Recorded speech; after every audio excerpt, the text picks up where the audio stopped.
Hi friends देखो आज আমি বানাবো শিব পূজার স্পেশাল তরকারি নিরামিষে যেরকম আলু পটল কষা আর ভেজ ডাল। তো আমি আলুটাকে দেখো কেটে হালকা ভেজে নিয়েছি হলুদ দিয়ে। এদিকে আমি দেখো সুন্দর করে ভেজে নিয়েছি। এদিকে আমি পটলটা ভাজা বসিয়ে দিয়েছি, পটলটাও ভাজতে হবে লাল লাল করে। আর এদিকে দেখো আমি ভেজ ডাল চাপিয়েছি, যেরকম আমি ঘিয়ে দেখো আমি মটরশুঁটি গাজর বিনস একসাথে ভেজে নিয়েছি, তারপরে ডালটাকেও ভেজে নিয়েছি সুন্দর করে ঘি দিয়ে ভেজে নিয়ে তেজপাতা শুকনো লঙ্কা আর জিরে ফোড়ন দিয়ে আমি ওটাকে চাপিয়ে দিয়েছি। ডালটা দেখো 90% কিন্তু সিদ্ধ হয়ে গেছে। এবার এতে মশলা দিতে হবে, দেখো হলুদ দিয়েছি, লবণটা আমি আগেই দিয়ে দিয়েছিলাম। লবণ আর হলুদটা তোমরা তোমাদের পরিমাণ মতো দেবে। দেখো ডালটা দেখতেই পাচ্ছ তোমরা আমার কিন্তু 90% সিদ্ধ হয়ে গেছে। তোমরা এতে কিন্তু সামান্য একটু মিষ্টি দেবে, আমিও দিয়ে দিয়েছি। তো এবার পটলটা দেখো, পটলটা কিন্তু সুন্দর করে ভাজা হয়ে যাচ্ছে। এভাবে এটাকে একদম পটলটাকে কিন্তু ভালো করে ভেজে নিতে হবে, না হলে পটলটা একটু কেমন জলসা জলসা লাগে।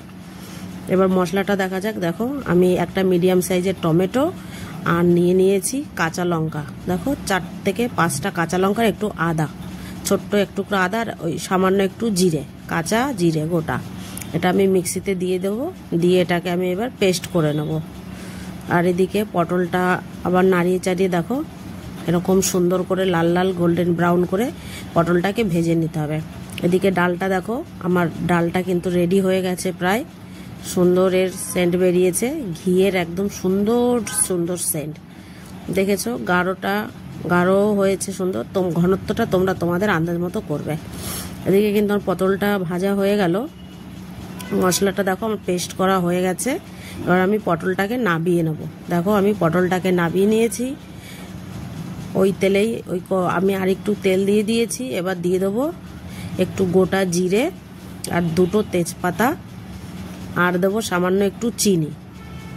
সামান্য একটু চিনি দিয়ে এটাকে নেড়ে চেড়ে নেব যাতে জিরেটা একটু ভাজা হয়ে যায়। দেখো জিরেটা ভাজা হয়ে গেছে, চিনিটা দেখতে পাচ্ছ, চিনিটাও সুন্দর করে মেল্ট হয়ে গেছে। মেল্ট হওয়ার পরে এবার ওতে আমি দিয়ে দেবো মশলাটা, পেস্ট করে রাখা মশলাটা দিয়ে দেখো কষতে হবে এইভাবে। এবার এতে আমি দিয়ে দেবো হলুদ আর লবণ, 1 চামচ লবণ।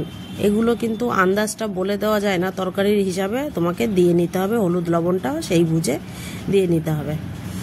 তো জিরেটা যেহেতু আগেই আমি গোটা জিরে দিয়ে দিয়েছিলাম, এদিকে কিন্তু আমার ডালটা হয়ে গেছে দেখো। এবার আমি এটাকে নামানোর ব্যবস্থা করব। সুন্দর করে ডালটা আমার ভেজ ডাল এটা কিন্তু হয়ে গেছে।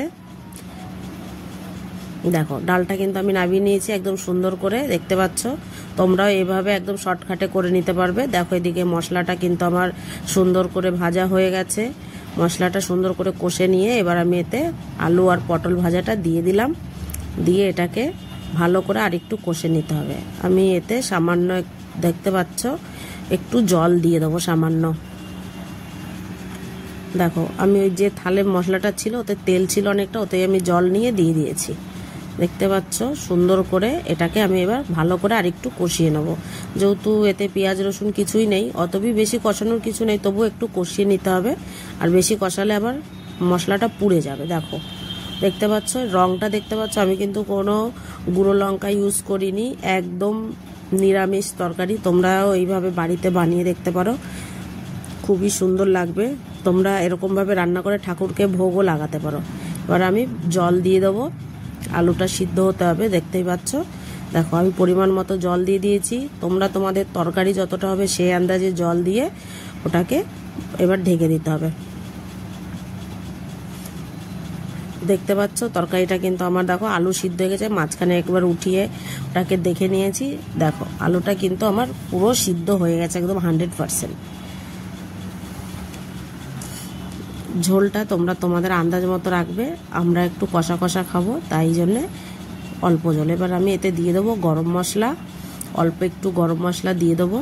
চিনিটা তো আমি আগেই দিয়ে দিয়েছিলাম। তো এইভাবে তোমরা বাড়িতে নিরামিষ দিনে বা কোনো পুজোর দিনে নিরামিষ রান্নায় খুব সুন্দরভাবে রান্না করতে পারো, করে বাড়ির সবাইকে খাওয়াতে পারো, সবাই খেয়ে খুব ভালো বলবে। দেখতে পাচ্ছ আমি এরকম পর্যায়ে এটাকে এবার নামিয়ে দেবো। দেখো আমার তরকারিটা হয়ে গেছে। আমি দেখো তরকারিটাকে নামিয়ে নিয়েছি, কালারটা দেখতে পাচ্ছ খুব সুন্দর, আর খুব সুন্দর একটা গন্ধ বেরোচ্ছে, পুরো লোভনীয় মনে হচ্ছে। খেয়ে ফেলি এখনই তরকারিটাকে, কিন্তু উপোস আছি, এখন খাবো না, উপোস ভেঙে তবেই খাবো রাতে।